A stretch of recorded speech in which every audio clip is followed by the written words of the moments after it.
She's an innovator. He's a problem solver. And they don't rely solely on textbooks. They apply the science of generations of experience. Learn from grandparents who planted the seedlings, leaving a legacy for generations not yet imagined. They nurture nature and can only see the forest for the trees. This podcast series tells their story. Welcome to Forestry Uncut.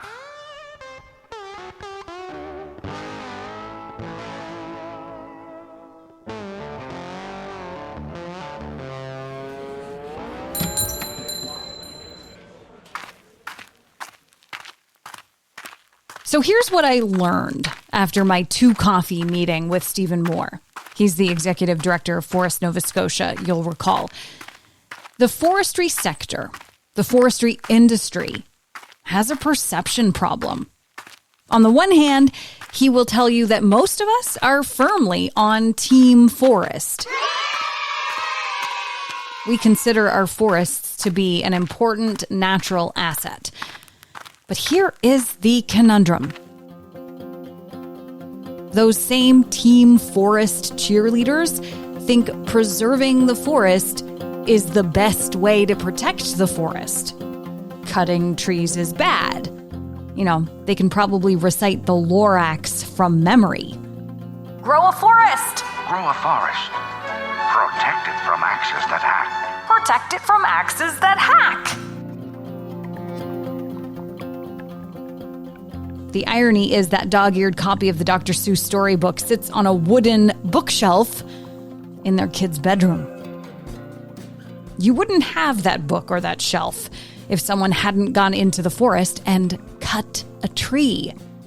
You wouldn't have your Amazon deals delivered in a cardboard box, and we'd have to rethink our bathroom habits because we wouldn't have toilet paper if someone hadn't gone into the forest to cut a tree. We rely on wood products to get through the most mundane routines of our daily lives. So that's one issue. The public perception is clearly based on misunderstanding. But the second problem is an issue in the sector, particularly in Atlantic Canada, where the forestry industry is driven by small, often family-owned businesses working hard and long to support their families and their communities. They're not all that good at talking to each other, and that lack of communication actually prevents the sector from moving forward faster.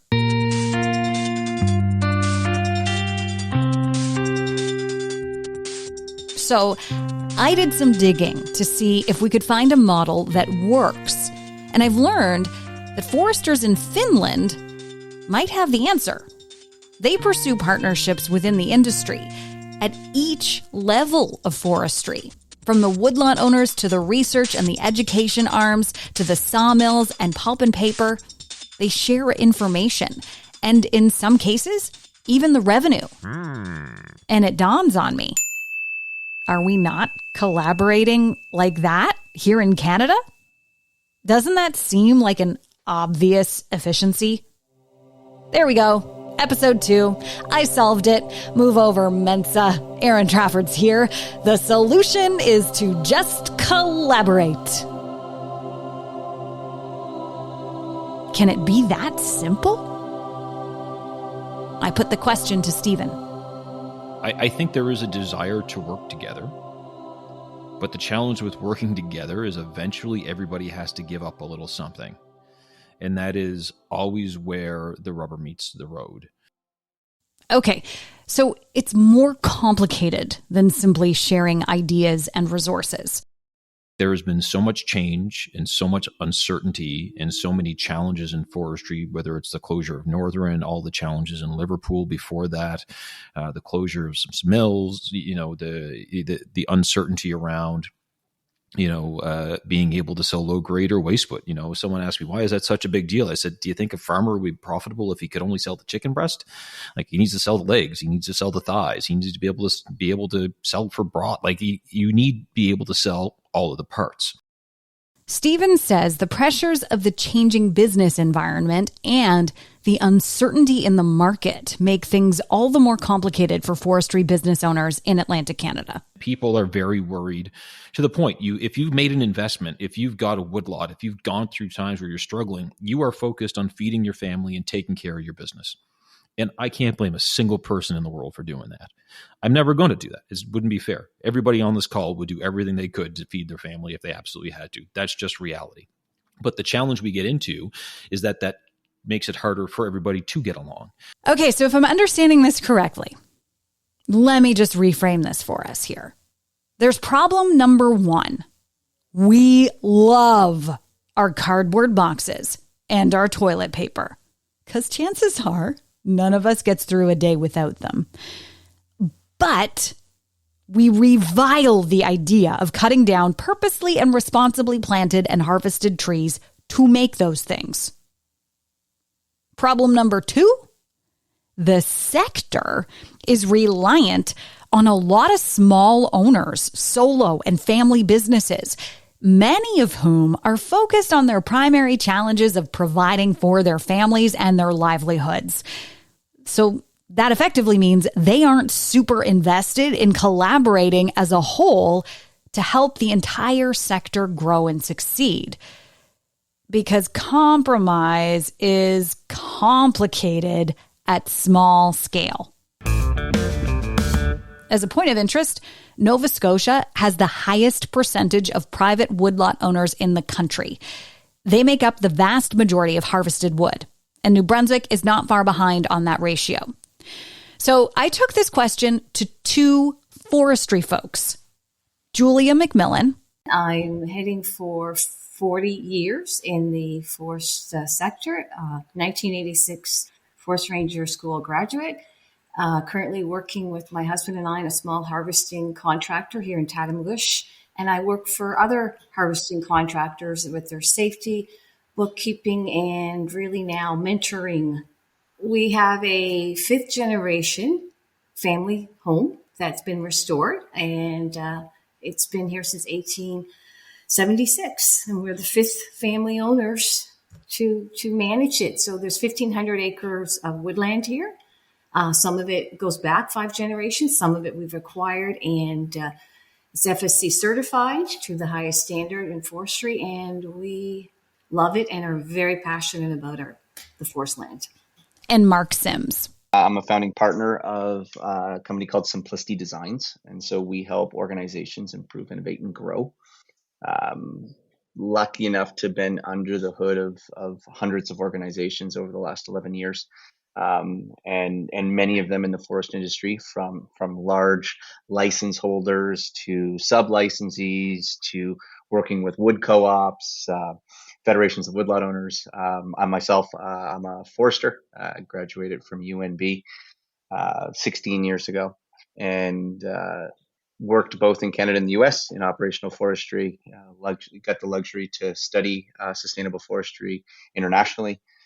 Through Sweden, Finland, Wales, and Germany. That's kind of the background on the personal side. Matt and I, my brother and business partner, are 6th generation owners of some property in Kent County, New Brunswick. And so we've got about 1,000 acres under my management right now, and hoping to grow some more there. And here's the thing. I was fully expecting these two dedicated forestry folks to tell me that all the challenges are fixed through cooperation and partnership and my getting entry into Mensa. In industry terminology, they'd say by enabling the whole value chain. I expected them to tell me it's as simple as a handshake agreement that we all want to do better for the world, better for the climate, and therefore we should all be doing what we can to better explain and support good forestry. Not so, dear listener. It kind of circles back to the point of what are we willing to give up to go drive the whole forward? And And that is a real challenge.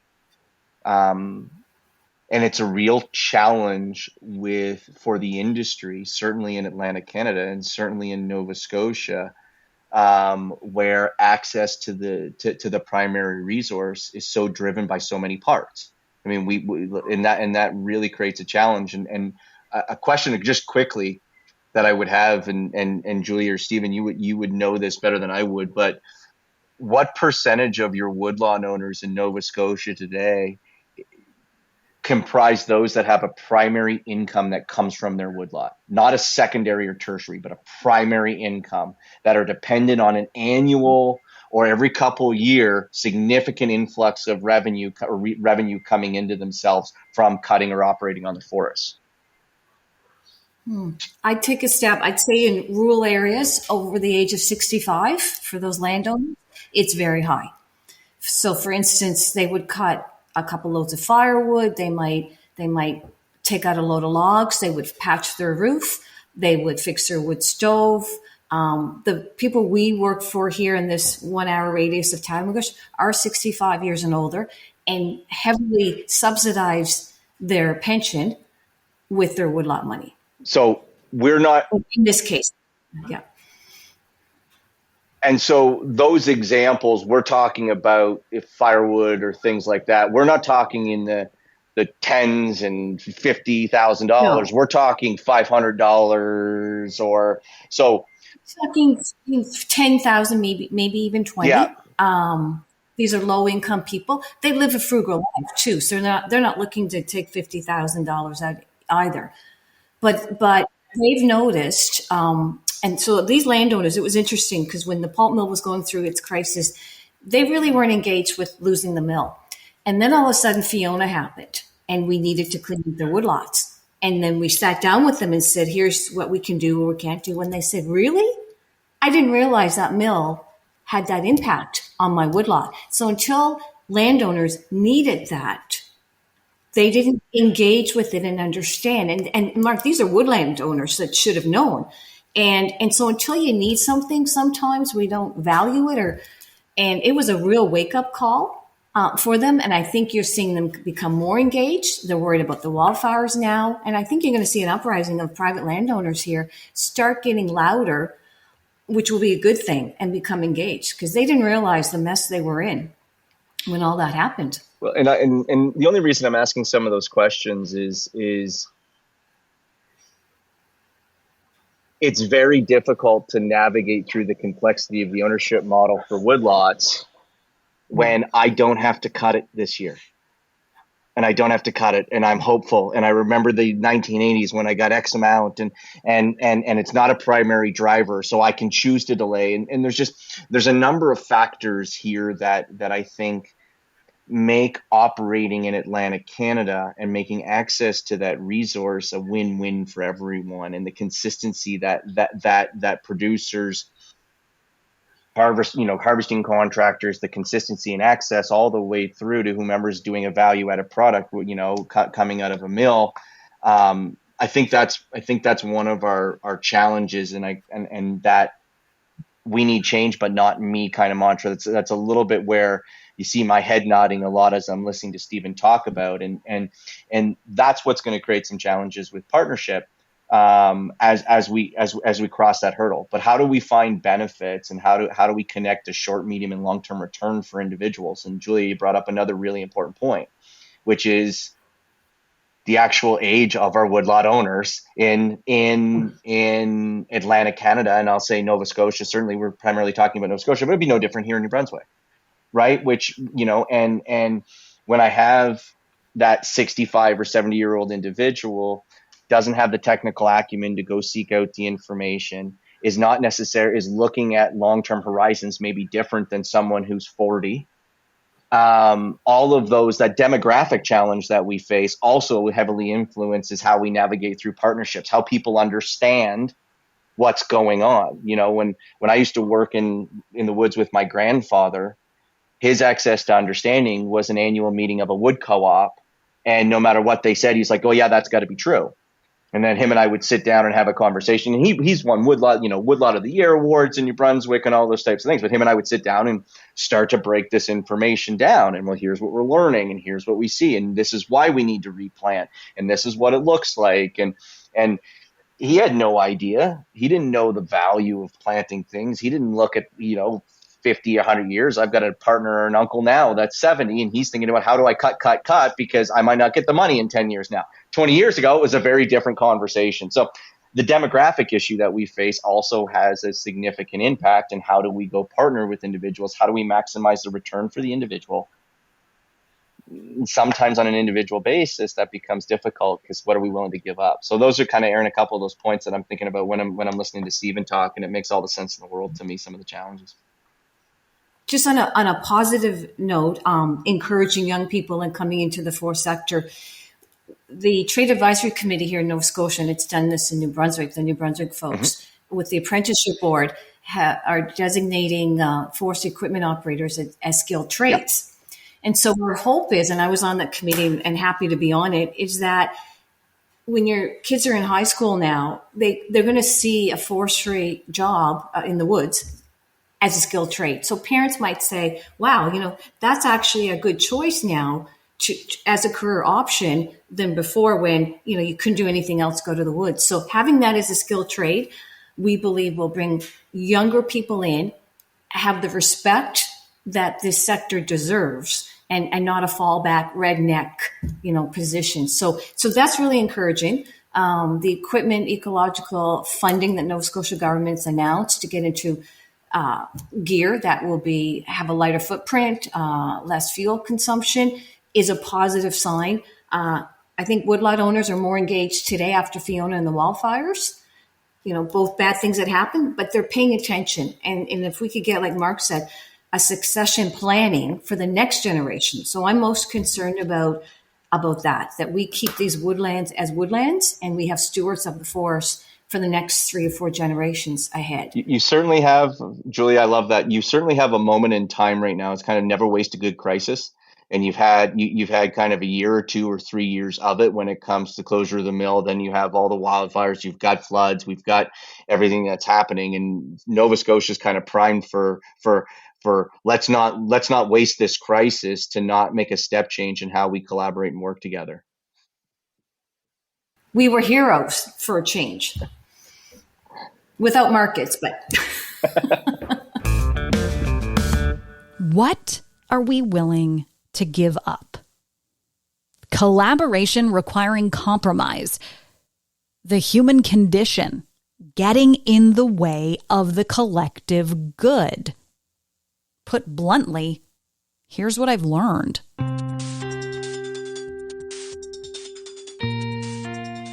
We all want forestry to succeed. I mean, why wouldn't we want that? No matter what political stripe or cultural background or personal belief system you hold, supporting renewable resources that capture carbon and make cool things for us like houses and furniture and toilet paper can only be a good thing. Why is this so hard?